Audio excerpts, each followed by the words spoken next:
บายดีเด้อขอบคุณได้หลายพี่เอโนดาวหัวใจกดๆมา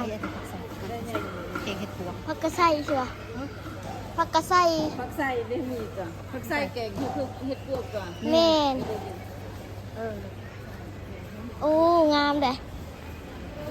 เห็ดพวกมาหลายนะ เห็ดปวกบางงามเนาะ แม่นปวกงามแพง อาจจะ ทักทายเด้อสวัสดีข มั อบ น คุณ ไหน ได้ อยู่ ห ว่า ลาย อ้อมตัวบ่า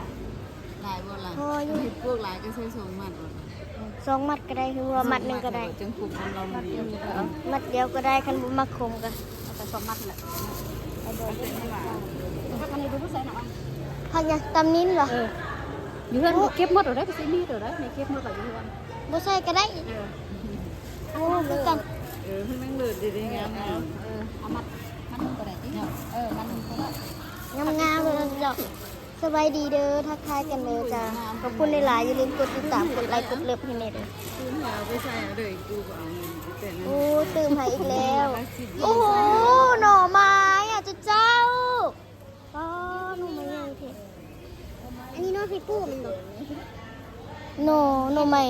หน่อไม้ไข่ปูครบเครื่องเลยจ้ะพี่เอนุกสบายดีเด้อทักทายกันเองอย่าลืมกดเลิฟกดไลค์ให้นี่เด้อ ไม่น่างาม งามเนาะไปทางใดบ้างเนี่ย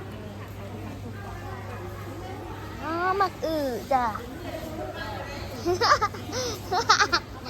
มักป้าซื้ออย่างคนงาม ป้าคือเครื่องแกง ได้ยังเดี๋ยวอันนี้บ มั อน ก คือหยังผักค้า อันนี้ได้ผักหวานมันบอก มีข้าวหวานยังมีอยู่ด้วยนะครับพ่อเนี่ยเอามาให้อีกก็ได้ เอามาดูดิ งามเนาะ เฮ็ดอีหยังอันนี้เฮ็ดอีหยังอันนี้น่ะ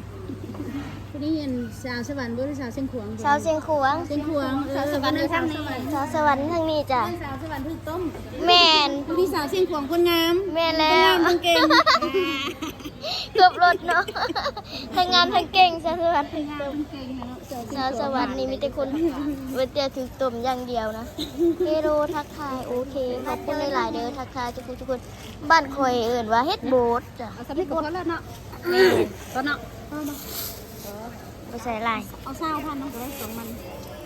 โอ้เฮ็ดหูหนูบ่เจ้าเฮ็ดนี่งามเนาะ